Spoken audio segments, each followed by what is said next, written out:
अस्सलामुअलैकुम, welcome to E page with Tahmina. कैसे हैं सारे लोग? उम्मीद है कि ये जो पिछला हफ्ता गुजरा है वो आपका अच्छा गुजरा होगा और जितने भी काम आपने करने थे वो तमाम के तमाम हो चुके हों और उसके साथ साथ आपने सैटरडे संडे को थोड़ी सी रेस्ट भी की हो। अच्छा, प्रोग्राम का आगाज़ करने से पहले सेम जो सारी चीज़ें हैं उसी तरह से होगा। हमारे सारे के सारे सेगमेंट्स होंगे जिसमें हम सबसे फेमस जो अभी जा रहा है वो है वायरल क्या है, उसके साथ साथ व्हाट्स न्यू भी हम आपको बताएंगे और फिर गेस्ट कॉर्नर होगा हमारे साथ।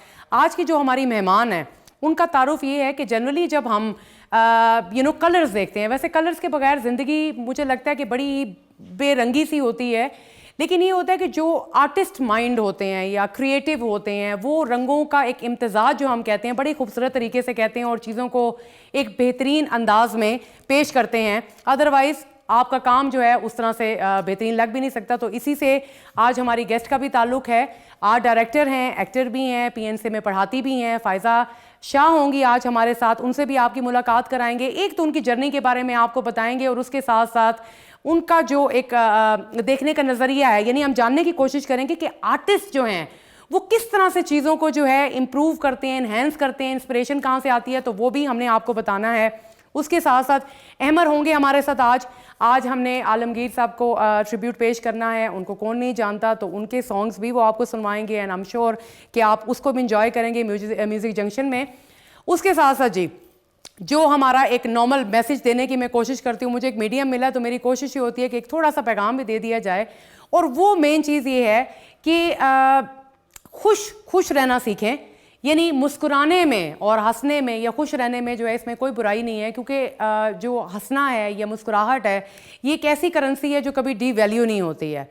तो कभी हम ये करते हैं कि हम इसमें भी थोड़ी सी कंजूसी का सिलसिला कर देते हैं कि भाई अगर हम हंसेंगे तो फ़लाँ बंदा क्या कहेगा कि यार ये खुश क्यों है। कभी मुझे इस बात पे बड़ी थोड़ी हैरानी होती है कि यार खुश रहना हर किसी का बुनियादी हक है। अगर मुश्किलात हैं ज़िंदगी में तो मुश्किलात तो ज़िंदगी में आएंगी आपके, लेकिन उसको भी अगर आप मुस्कुराहट के साथ या खुशी के साथ या एक मोटिवेशन के साथ आप करेंगे तो वो भी आपने घबराना नहीं है और आपने कोशिश करनी है कि एक अच्छे तरीके के साथ आप उन चीज़ों को करें।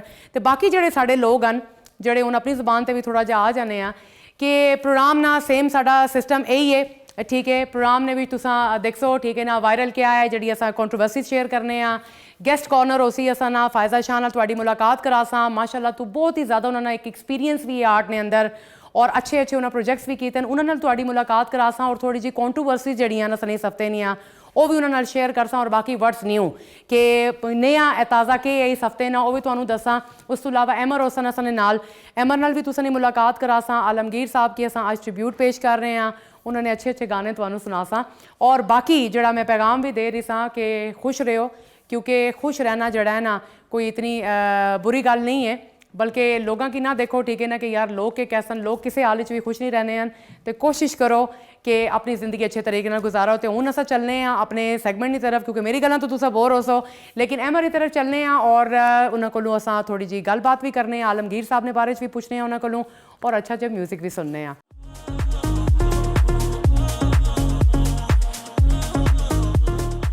Welcome to the music junction. अस्सलाम वालेकुम अमर। वालेकुम सलाम। कैसे हैं आप? ठीक हैं, अल्लाह का शुक्र, आप सुनाएं। बस ठीक ठाक। How is the weather? बस अभी तो काफ़ी अच्छा हो रहा है, मुझे विंटर ज़्यादा पसंद है तो मैं खुश हूँ कि विंटर वैसे जो आजकल हालात हैं तो उस हिसाब से तो मेरे ख्याल से हर बंदा ही कहता है कब विंटर आए। मुझे लगता है कि अब एक ही मौसम रह गया है पाकिस्तान में, विच इज़ समर। अच्छा, आज ट्रिब्यूट हम आलमगीर साहब को पेश कर रहे हैं। बिल्कुल। और he is a legend himself. तो कुछ कहना चाहेंगे आलमगीर साहब के बारे में? पाकिस्तान में जो पॉप म्यूज़िक और फिर जो ब्लूज़ जॉनरा लाने वाले मुझे लगता है कि आलमगीर साहब थे, क्योंकि बहुत डिफरेंट एक म्यूज़िक है जो हम बाकी जो उसके बाद आर्टिस्ट आए उनको देख के फॉलो करना स्टार्ट हुए थे। तो इतना अर्ली वो चीज़ लाना पाकिस्तान में आई थिंक बहुत एक ब्रेव स्टेप था कि अवाम एक्सेप्ट करेगी इस चीज़ को कि नहीं, क्योंकि हम ज़ाहिर है एशियन जो इस तरह का म्यूज़िक सुनते हैं हमारा थोड़ा देसी टच होता है, बट वो ब्लूज़ म्यूज़िक लाना वो एक बहुत कमाल चीज़ थी। तो अभी उन्हीं को देख के हम आगे न्यू एक्सपेरिमेंट कर रहे हैं म्यूज़िक में। लेकिन यही चीज़ है, मुझे लगता है कि किसी न किसी को तो इनिशिएटिव लेना पड़ता है। अब जो आने वाले, जैसे हमारा तो सेगमेंट ही ये जारी पता है, लेजेंड्स को हम ट्रिब्यूट पेश करते हैं, लेकिन जैसे जुनैद जमशेद की हम बात कर रहे थे या बाकी जितने भी हमारे लेजेंड्स हैं, कि कहीं ना कहीं एक बिल्कुल नई चीज़ उन्होंने बताई जिसको आगे आप कर रहे हैं, आपके आने के बाद और लोग कर रहे होंगे? एक्चुअली आर्टिस्ट जो है ना वो आर्ट की खूबसूरती ये है कि हर आर्टिस्ट डिफरेंट होता है, उसकी आर्ट डिफरेंट होती है, आवाज़ें डिफरेंट होती हैं, तो उसकी वजह से फिर वो चीज़ कुछ ना कुछ नया बनता जाता है। बेशक ऐसा ही है। आप नाज़रीन चल के देखें उनकी शो रील और फिर हम वापस आते हैं और अमर से गाना सुनते हैं आलमगीर साहब का।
Welcome to the guest corner. नाजरीन, आर्ट जो है वो सिर्फ कैनवस पर रंगों का खेल का नाम नहीं है, बल्कि ज़िंदगी को देखने का भी एक नज़रिया है। यानी आम रूटीन में जब हम चीज़ें देखते हैं तो अक्सर हम उनकी खूबसूरती को मिस कर देते हैं या फिर हम शायद ध्यान नहीं देते हैं।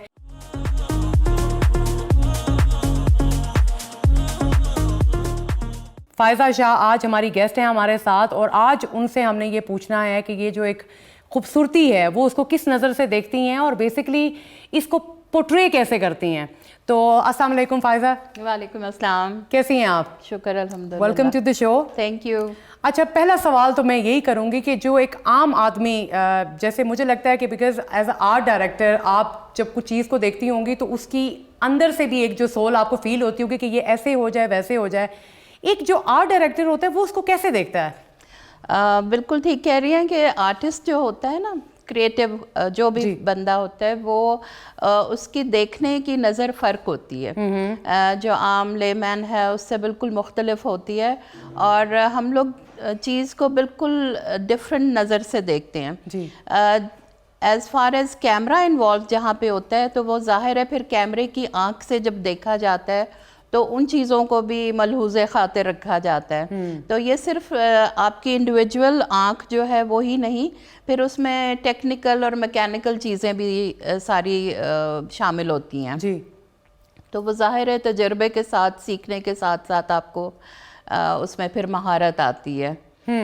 लेकिन फ़ायज़ा, अब ये है कि ये तो एक गॉड गिफ्टेड चीज़ है, इट्स अ ब्लेसिंग। यानी जैसे आपको अल्लाह ताला ने ये अता की है। मुझे एक तो सबसे पहले ये बताएं कि ये जर्नी शुरू कहाँ से हुई, व्हेन यू रियलाइज़ कि यार ये मैंने करना है, क्योंकि जनरली ये शोबा और व्हेन यू स्टार्टेड उस टाइम पे तो इतना ये रुझान भी नहीं था। लोग कहते थे कि कोई प्रॉपर पढ़ाई करो, कोई डिग्री ले लो।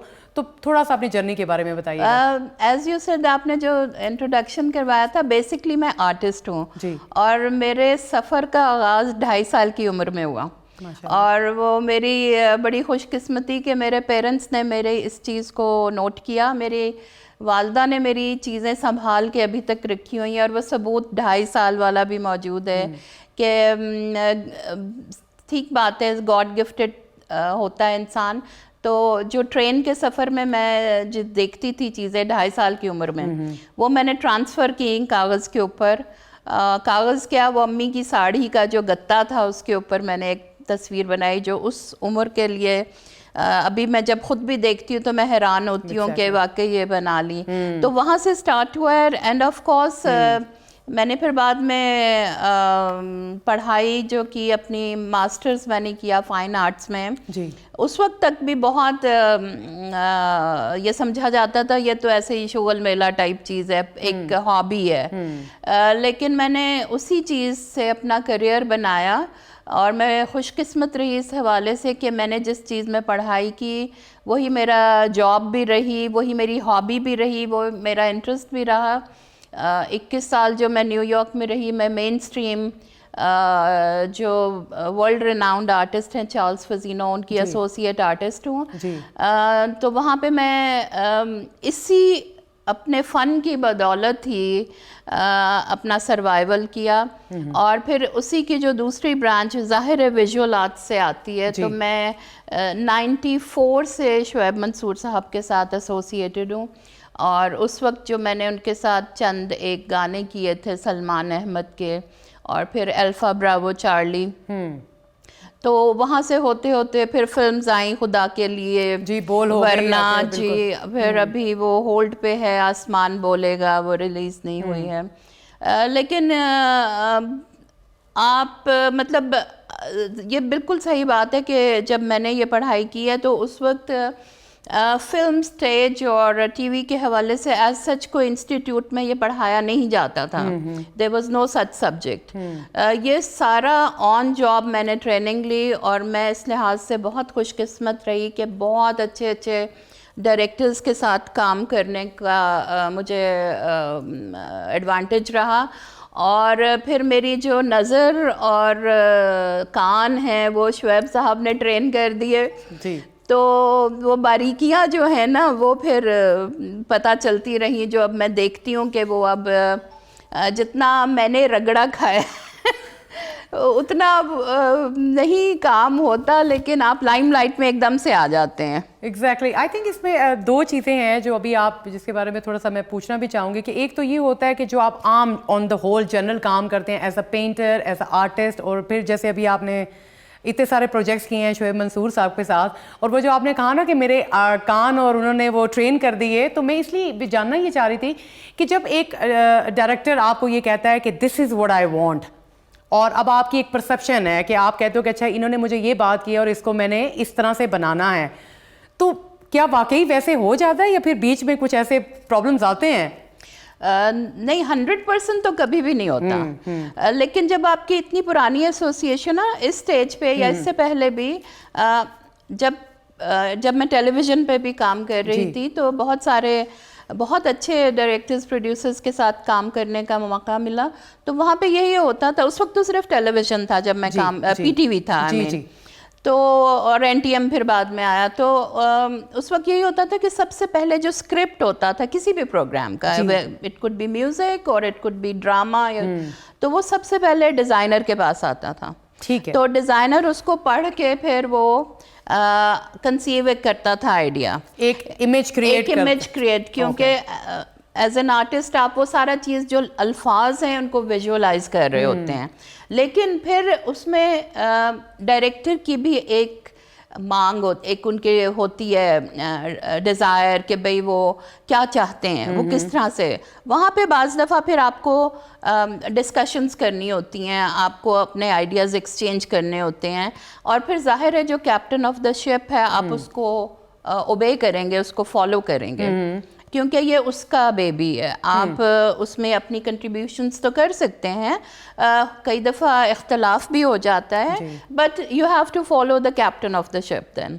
अच्छा, कभी ऐसा होता है कि लेट्स से कभी आप कोई प्रोजेक्ट कर रही हैं, अब ये जो मूवीज़ में या कुछ होता है तो वो तो एक ऑब्वियसली आपको एक सिनेरियो देते हैं कि इस तरह की हमें चीज़ चाहिए, कभी ऐसा होता है कि कहीं बीच में ऐसा कोई इख्तलाफ आ गया हो कि आपको लगे कि नहीं यार ये सूट नहीं कर रहा इस पर, मतलब being an artist you feel ठीक है कि क्योंकि काम मेरा है तो ये नहीं है, कभी ऐसा हुआ है आपके साथ? जी बिल्कुल, in real life as well बिल्कुल हुआ है, बिल्कुल हुआ है। लेकिन देखिए आप अपने काम से अपने आप को मनवाते हैं जी, तो इस लिहाज से मैं बड़ी शुक्रगुजार हूँ शुएब साहब की कि बाज़ दफ़ा मैं अटक जाती हूँ, मैं इंसिस्ट करती हूँ कि नहीं ये मुझे सही नहीं लग रहा, और वो मान जाते हैं। इसलिए कि गुज़श्ता मैंने अपने काम से प्रूव किया हुआ ना कि वो गलत चीज़ नहीं होगी। लेकिन जहाँ पे मैं गलत होती हूँ वो मुझे टोक देते हैं। तो इट इज़ एक्चुअली जो भी प्रोडक्शन होती है ना, जो स्क्रीन पे आप लोग देखते हैं, it is a combination of director, art director, camera person, light man, सब लोग जो है ना उनकी ये मुश्तरका काविश होती है, फिर आपको रिजल्ट्स मिलते हैं।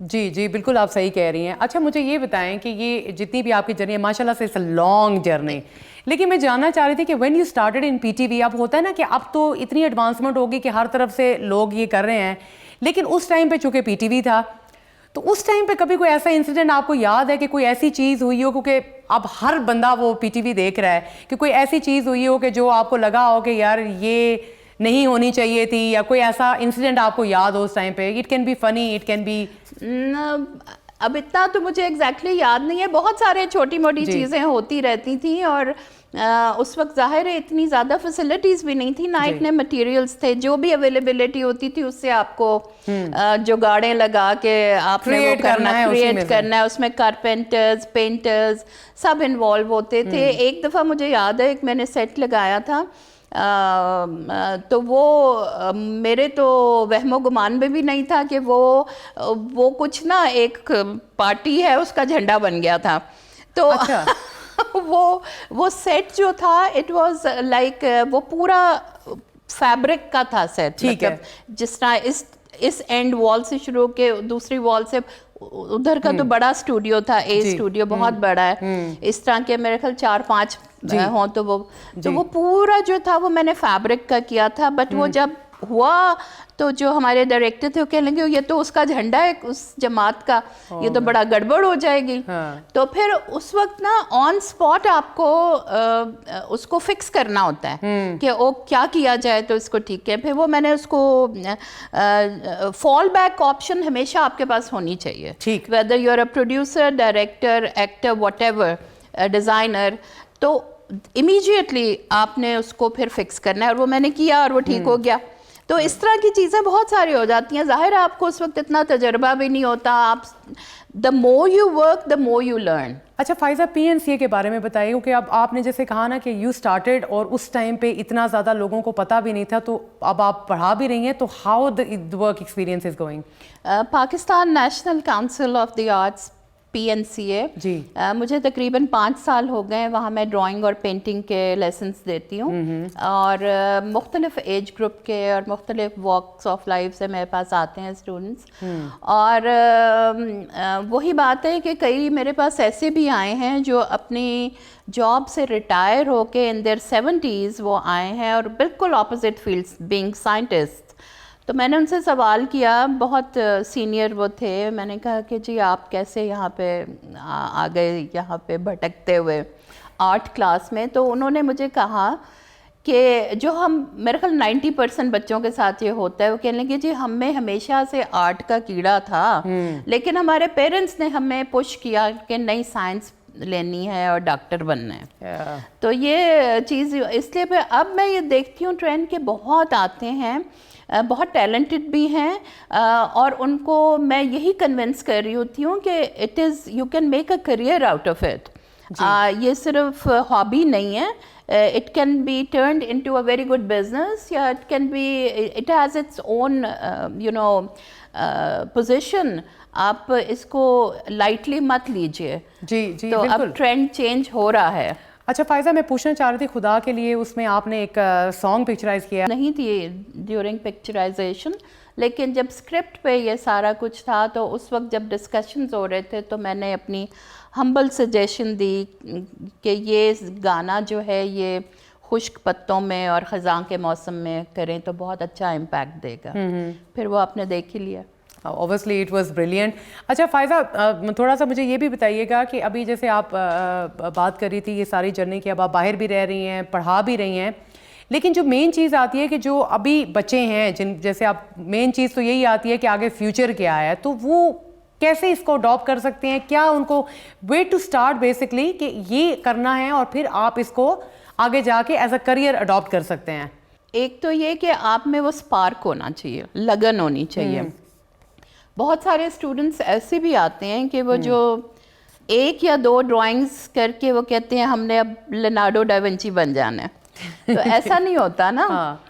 एक चीज़ आप एक गाना गा के सिंगर नहीं बन गुलकार सकते। तो नहीं बन जाते बिल्कुल ना। सही है। इसमें तो बहुत रियाजत, बहुत पेशेंस, इसीलिए आर्ट को एज अ थेरेपी भी इस्तेमाल करते हैं कि इसमें पेशेंस, आपको ये पेशेंस सिखाता है एंड फोकस। जी बिल्कुल, लगन होनी चाहिए, पेशेंस, सब्र आजमा काम है। और वो एक होता है ना, जिस तरह मैं देखती हूँ कि जिस तरह आप मैं अपने स्टूडेंट्स को बताती हूँ ना, मैं एक ही ऑब्जेक्ट रखा होता है और मैं कहती हूँ कि उसको बार बार बनाए, तो कहते हैं बस हम एक ही ये बनाएंगे। तो मैं उनको क्लॉड मोने का जो फेमस इम्प्रेशनिस्ट आर्टिस्ट हैं कहती हूँ कि देखिए आप उनकी वाटर लिलीज़ को देखिए, उनकी पेंटिंग है, उन्होंने मुख्तलिफ दिन के धूप के जो हैं टाइमिंग, उसमें उनको कितनी दफ़ा वो पेंट किया है जी। तो वो जो है ना एक कंसिस्टेंसी वो होनी चाहिए, पेशेंस। बिल्कुल तो अब तो बल्कि ज़्यादा आसानी है, you have this social media, Instagram है, ये है वो है, उसमें आप एकदम से अपना काम डालिए और आप कहाँ से कहाँ चले जाते हैं। बिल्कुल सही कह रही हैं, लेकिन आपके अंदर लगन होनी चाहिए और वही फिर जैसे फ़ायज़ा ने कहा सब्र होना चाहिए। अच्छा फ़ायज़ा, हमारा एक सेगमेंट होता है, यानी सेगमेंट क्या है, हम करते हैं रैपिड फायर। कुछ क्वेश्चंस हम पूछेंगे, कोशिश करेंगे कि आप ज़्यादा सोचें नहीं, जो आपके माइंड में आता है आप हमें बताएं। अच्छा, सबसे पहले तो ये बताएं कि रंगों में सबसे आपका जो आपको लगता है कि ये मेरा मूड कलर है, which one is that? As a colourist मेरे तो सारे रंग मुझे पसंद है, लेकिन मुझे ब्लैक बहुत पसंद है। बेशक, ब्लैक वैसे ऑल टाइम फेवरेट और ऑल सीजन है मेरे ख्याल से। आई से black is the boss. True. अच्छा, पेंटिंग या graphic designing? Painting. Sketch book या लैपटॉप? Sketch book. नींद या नया आइडिया? दोनों कॉम्बिनेशन है। सीरियसली? जी, आपको नींद में से अचानक जाग आ जाती है, दिस इज द आइडिया। ये नहीं, ख्वाब ही आपको आइडियाज के आ रहे होते हैं। जी बिल्कुल, and this is the fact, actually it happened one time. मैं एक डिजाइन कर रही थी और वो मुझे ख्वाब में आया and I transferred it on the paper immediately. हमें तो जो ख्वाब आते हैं पता नहीं हमारा तो क्या क्या नजर आता है जो दुनिया में होता भी नहीं है। अच्छा, नेक्स्ट फ़ायज़ा आप बताएं, अगर आपको सिर्फ एक रंग में दुनिया देखनी हो, like you want to describe one colour, कि दुनिया का क्या रंग है? गिरगिट के रंग है। नहीं, जो हमारे कलर हैं रेड ब्लू, ये तो फिर जरा थोड़ी नहीं, वो तो हो ही नहीं सकता ना, क्योंकि कोई भी जो चीज़ है, एनीथिंग, नेचर से लेके ह्यूमन बीइंग से लेके चीज़ों से लेके, अगर एक रंग के वो हों तो आप तो कुछ देख ही नहीं सकते ना, फिर तो आप आंखें बंद हैं आपकी। बिल्कुल ये जो भी चीज़ है, जो भी एनी ऑब्जेक्ट एक कंट्रास्ट की वजह से नजर आता है ना, फॉर्म उसकी। बिल्कुल ठीक है। अच्छा, मुझे बताएं कि अपने आर्ट वर्क में कितनी बार ओ ये गलत हो गया वाला लम्हा आया है कभी? बहुत दफ़ा, अभी तक आता है। अभी भी आता है? लोग तो कहते हैं आप नाउ हम प्रो, ठीक है ना, आप तो कुछ गलत नहीं हो सकता। नहीं, जब आप इस लेवल पे पहुंच जाए, इसका मतलब आप खत्म हो गए, लर्निंग आपकी खत्म हो गई है। लर्निंग खत्म हो जाती है, आप सारी उम्र शागिर्द ही रहते हैं।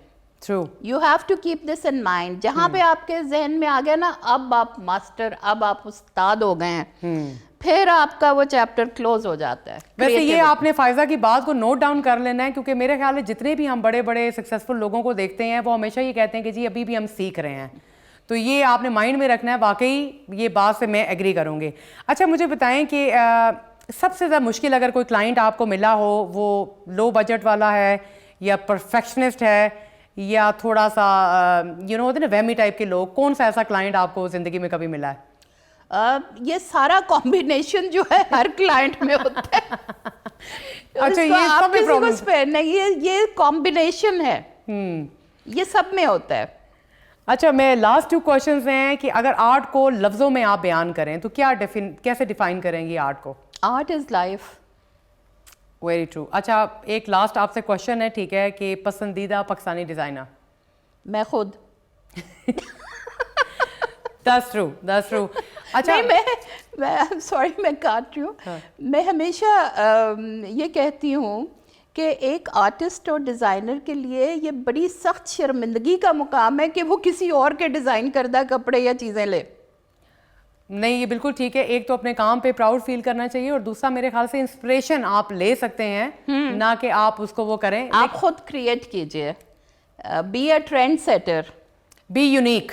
Be unique. फायजा, हमारे पास एक छोटी सी ब्रेक का टाइम है, तो फिर हम इसको दोबारा कंटिन्यू करते हैं। नाज़रीन, आप ब्रेक पे जाएं, कहीं मत जाइएगा, अभी बहुत सारी बातें हमने फायजा के साथ करनी है। I see you after a short break.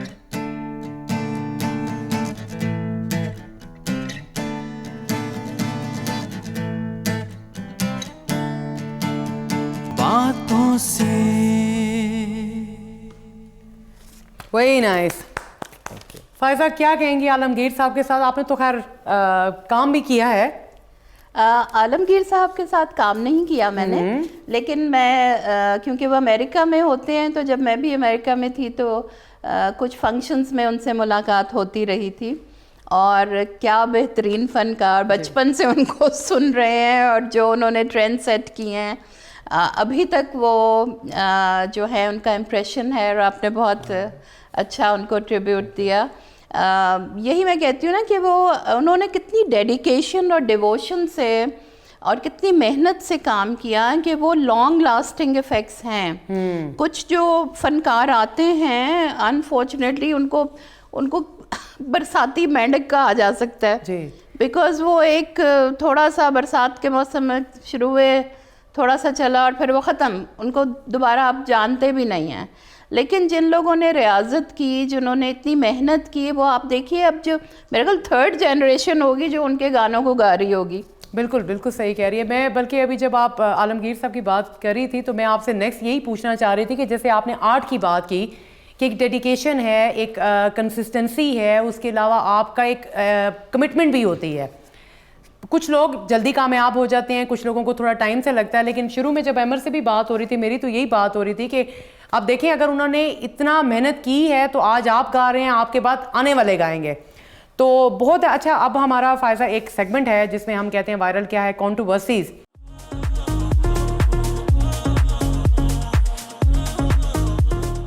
सबसे पहले जो हमारी कॉन्ट्रोवर्सी है उसको बुशरा अंसारी साहिबा की आपने वीडियो देखी होगी। शादी के हवाले से तो वैसे भी बातें चलती रहती हैं, लेकिन अभी उन्होंने एक वीडियो जो है जारी की थी जिसमें वो टॉक्सिक रिलेशनशिप्स के बारे में एक लंबी खैर बहस चल गई। फिर लोग भी आपको पता है विदाउट नोइंग बहुत सारी बातें करते हैं, वो भी अच्छा नहीं है। तो क्या कहती हैं इस बारे में?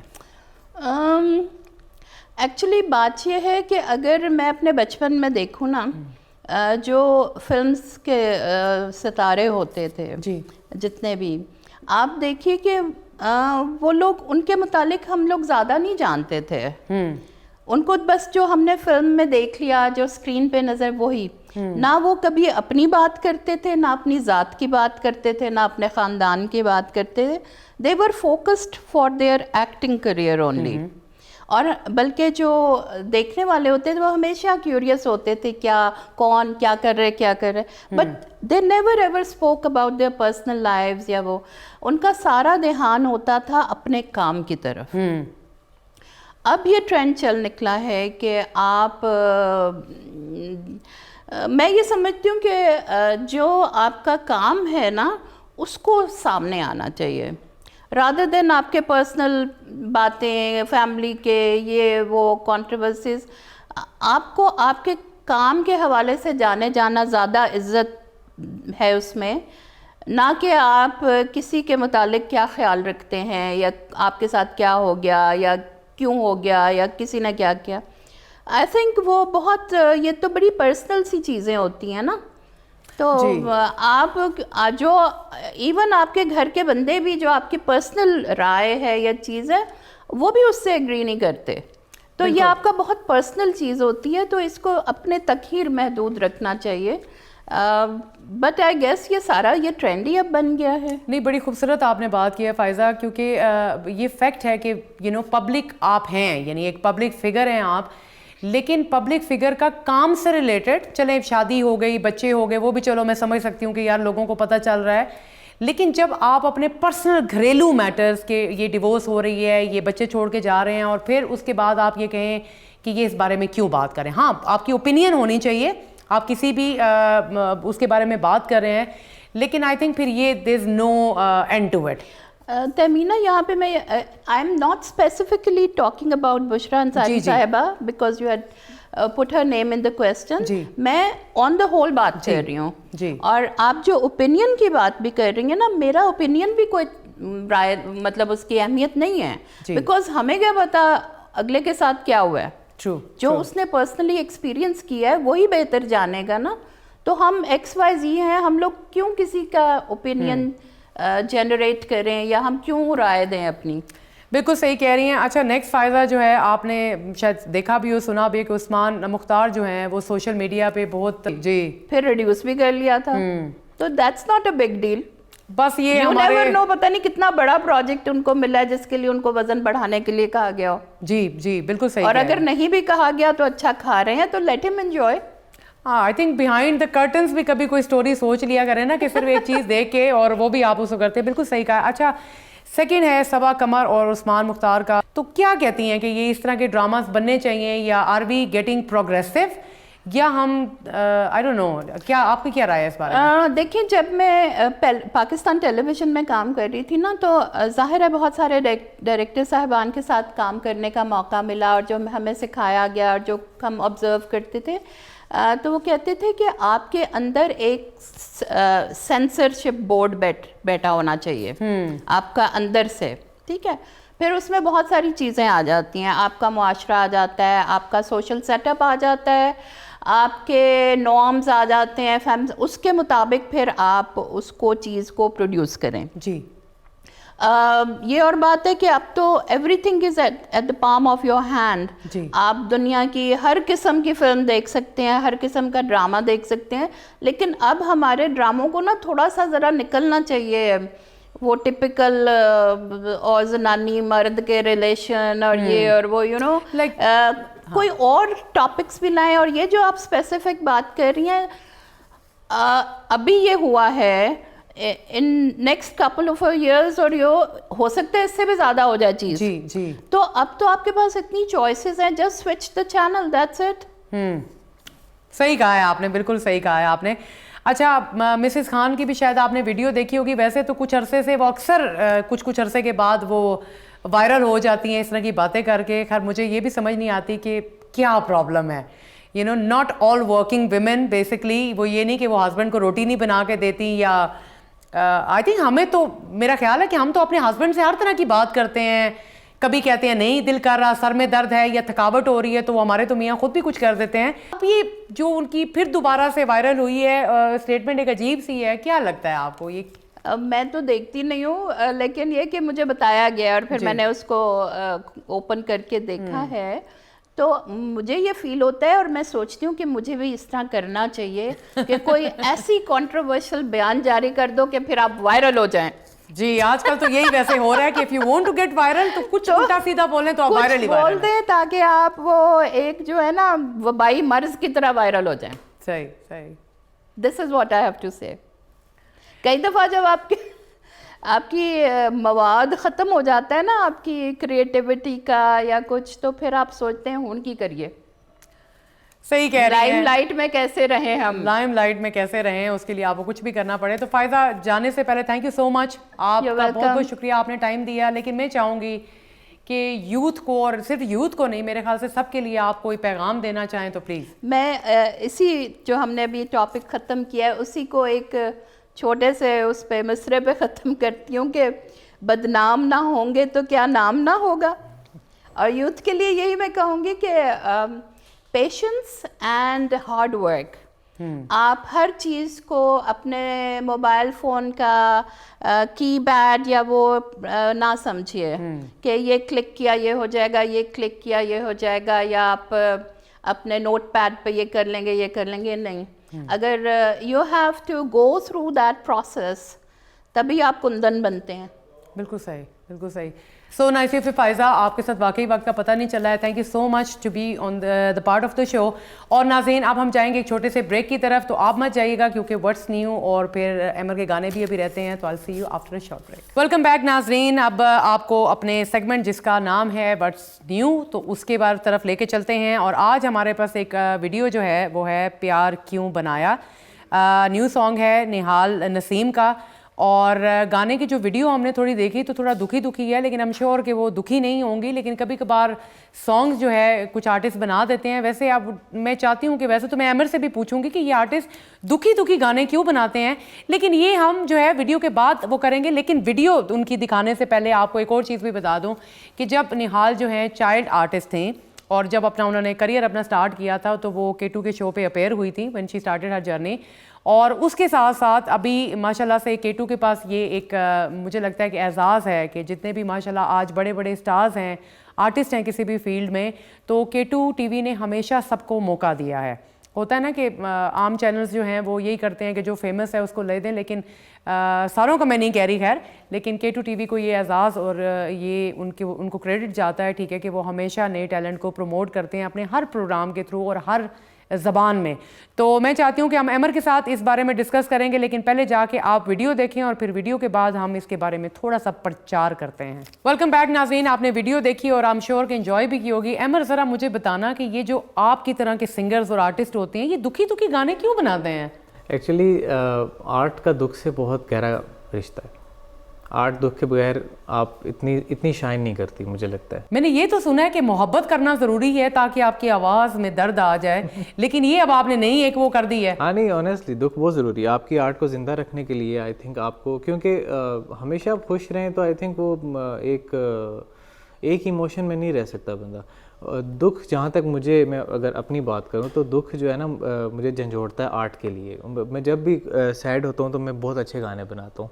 और वैसे मेरे गानों से ना लोग बहुत, हम कभी दोस्त यार बैठे होते हैं तो उनके सारे दुखड़े हिल जाते हैं जब मैं गाने कोई दुखी गा लेता हूँ तो। वैसे अब ये दुखी में भी काफ़ी सारी डेफिनेशंस हैं, या तो आप अपने हाथों पे कोई हथौड़ी मारें या पैर पे कोई हथौड़ा मारें या अम्मी से बेइज्जती करवाएं आप, या फिर बीवी से कोई लड़ के गाना बनाएं। तो हम श्योर कि जैसे अमर ने कहा कि दर्द और दुखी होना ज़रूरी है, तो मैं भी वैसे ट्राई करूंगी शायद मुझसे भी कोई अच्छा गाना निकल आए।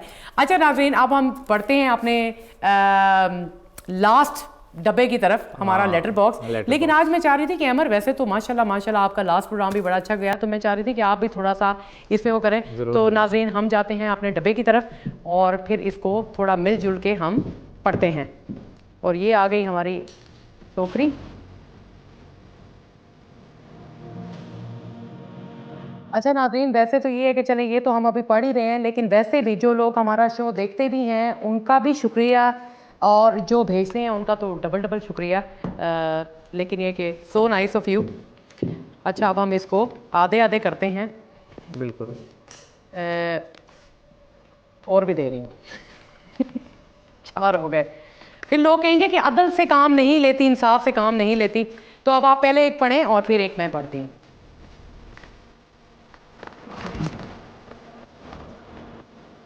Tamina's style of talking is so calm yet confident. Love it. ये इन्होंने नाम नहीं लिखा अपना। चले, इन्होंने भेज दिया तो वो भी बड़ी मेहरबानी है। थैंक यू सो मच जी, आपको हमारा स्टाइल पसंद आया। अच्छा जी, ये हिना वहीद ने हमें लिखा है, ये नहीं लिखा शायद कहाँ से है, उन्होंने लिखा है कि nice program and singer is माशाल्लाह। आपके प्रोग्राम का म्यूज़िक बहुत अच्छा लगा, सिंगर अच्छे हैं और आप बहुत अच्छी होस्टिंग करती हैं, तो credit goes to you. Thank you so much. ये सादिया मलिक फ्रॉम लाहौर हैं। तमीना हमेशा न्यू टॉपिक लेके आती हैं, वह बहुत अच्छी बात है। कि मेरे सारे आपके पास क्यों जा रहे हैं? वैसे मैं बताऊं, हमारा इसमें कोई वो बीच वाली कोई डील नहीं है हमारी। अच्छा जी, ये मुगल साहब ने हमें भेजा है, your this week show was amazing and tantalising, well done, keep up the good work. Thank you so much Mughal sahab programme देखने का। ये नाम बड़ा खतरनाक है वैसे। क्या है? Dead shot. Dead shot. The editing has really improved compared to early episode. Last episode के बारे में बात करें। थैंक यू सो मच जी। आप हमें वैसे कोई ना कोई सजेशन देंगे तो हम अपने प्रोग्राम में और ख़ुद में भी थोड़ी इम्प्रूवमेंट लाएंगे। अच्छा जी, नादिया रहमान है फ्रॉम दुबई, अब हम इंटरनेशनल भी हो गए हैं। Watching from UAE, proud to see such good Pakistani content. Thank you so much Nadia Rahman and thank you for watching from Dubai. ये अनु लिखती हैं, loved how the guest open up about their personal journey. Faheem sahab के बारे में, वैसे फ़हीम साहब माशाल्लाह किसी तारुफ के मोहताज नहीं है। Thank you so much everyone कि आपने हमारा प्रोग्राम पसंद किया। इसी तरह से हमें फ़ीडबैक देते रहें तो हम कोशिश करेंगे कि आपको और अच्छा कंटेंट हम पेश करें। अच्छा जी, अब हमारे प्रोग्राम का वक्त ख़त्म हुआ जाता है। आई होप आज का शो आपको पसंद आया होगा। मेरी आपसे मुलाकात होगी अगले हफ्ते। तब तक अपना और अपने प्यारों का ख्याल रखें। लेकिन जाते जाते अहमद से हम अच्छा सा गाना सुनेंगे। na na na na na na na na na na na na na na na na